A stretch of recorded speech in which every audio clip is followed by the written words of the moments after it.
Okay, so welcome back to another video. In this video, we're going to be doing a review on the new Soundcore Rave 3S, which I have in front of me here.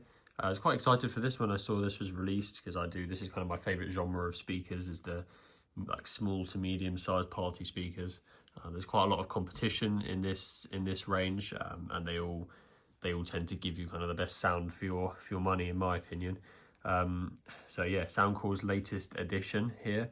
There has been Soundcore Rave speakers in the past, but they haven't really been available in the UK. So this is the first one that I've got my hands on, so it's quite exciting.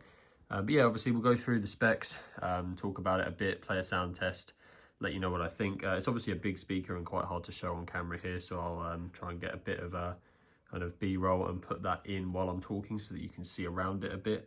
But yeah, overall design of the speaker is very nice. I quite like the kind of exposed drivers you can see at the front. You've got those three tweeters or three mid-range speakers at the top, and then the woofer at the bottom, all kind of surrounded by a nice light show. You've got the big Soundcore logo at the bottom, which I've had a couple people say looks like the TikTok logo. So you might get that confusion, which isn't great, but overall design's really nice from the front. On the top, you've got volume and reverb dials.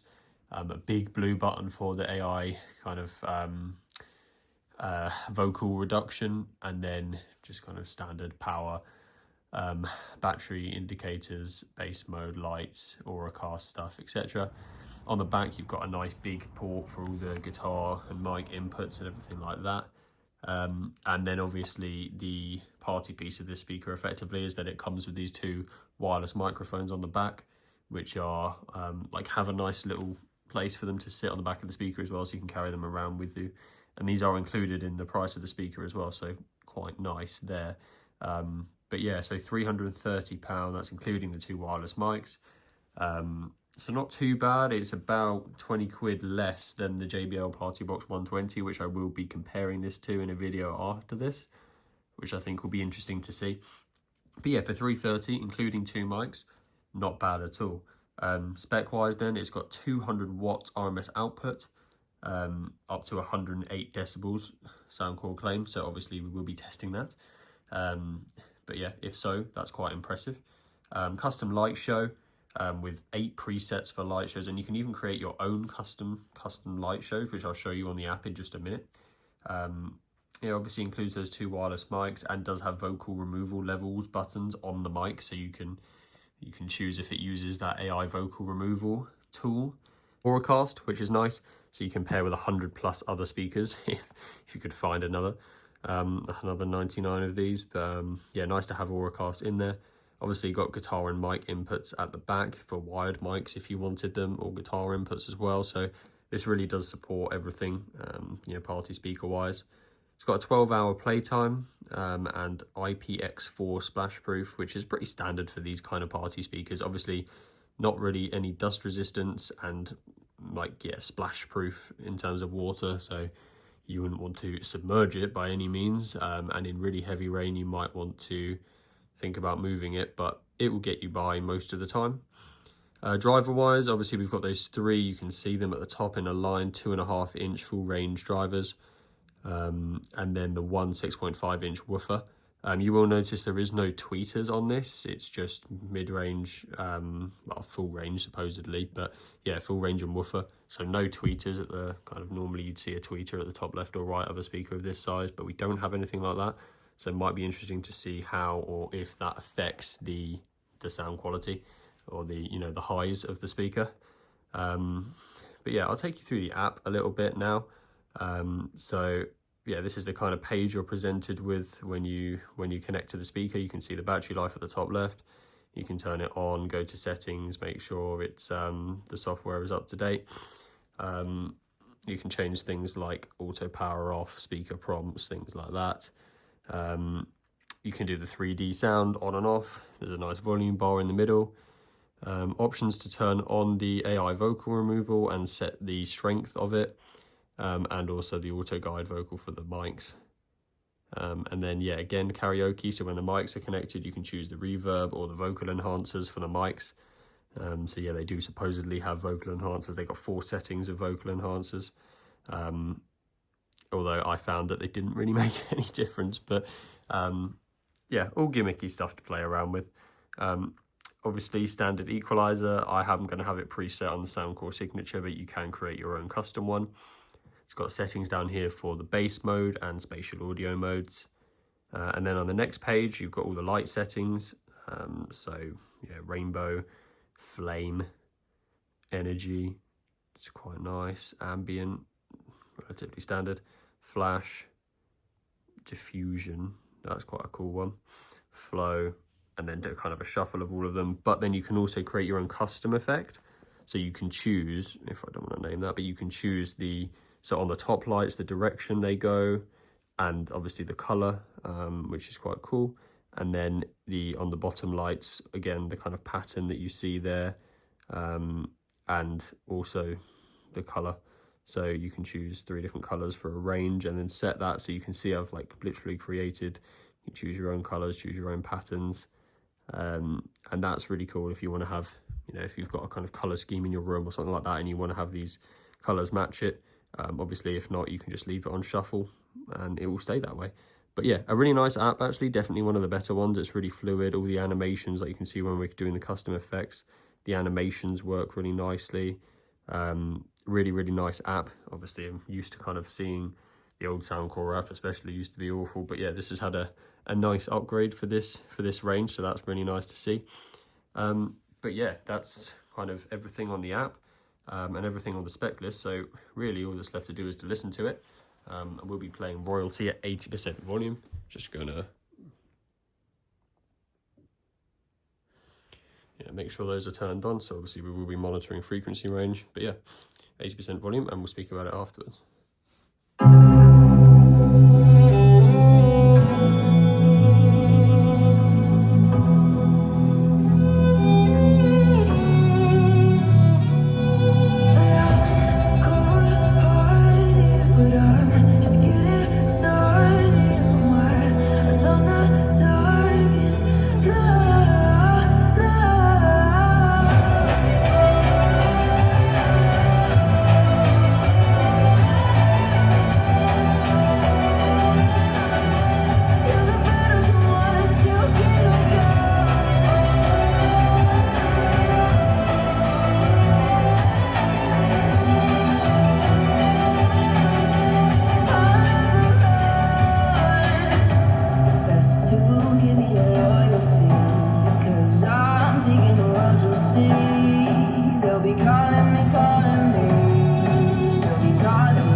So sound test over.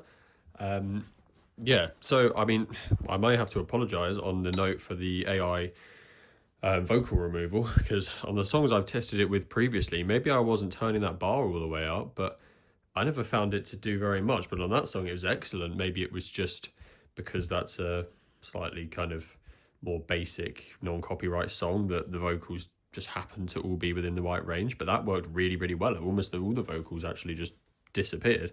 So that was really good, actually, to be fair. So maybe I haven't tested that very well, potentially, in which case I apologise, because that worked really well.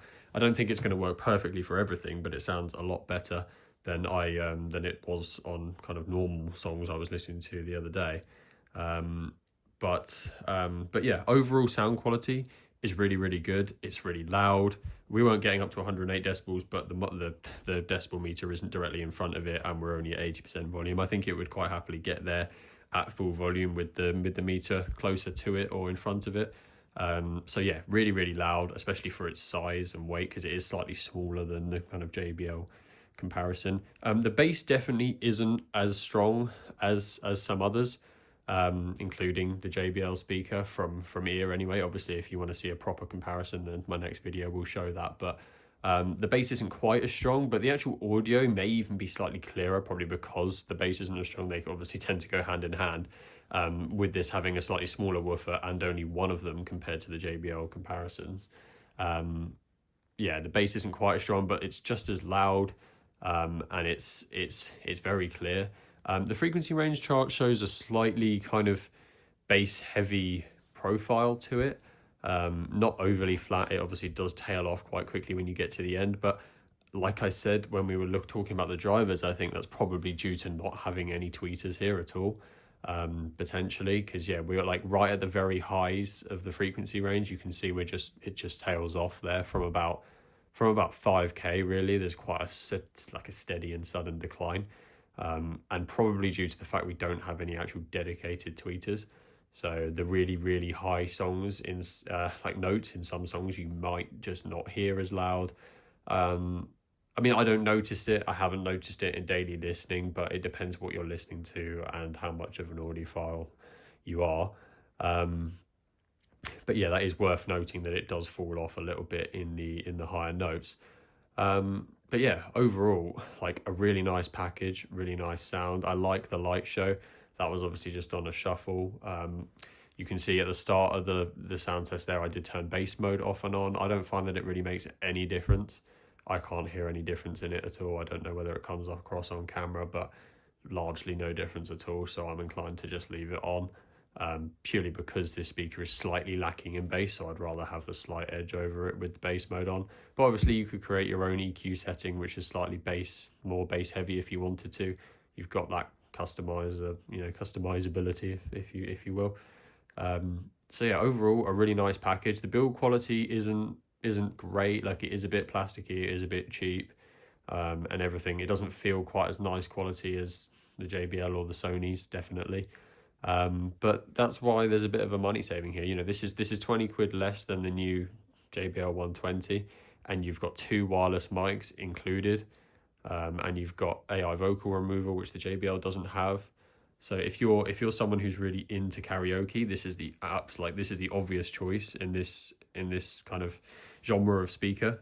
You really shouldn't be getting anything else, you know, to come with these 2 microphones. Obviously the JBL supports them, but it doesn't include them, and from JBL themselves, they are expensive as well. And dare I say, they're not even quite as good as these microphones, just because they've got those volume buttons and the vocal removal buttons on them as well built in, which is really nice to have. So for 330, if you're into your karaoke and you want a portable all-in-one karaoke machine, this is the best it gets. If you're never going to use those microphones or any of the karaoke or vocal removal settings, kind of like myself, then I would probably go for the JBL, because it's only 20 quid more, and I think the bass is definitely stronger and the sound is a bit clearer. But if you want a proper comparison, head over to my next video, and we'll break it down a bit more there.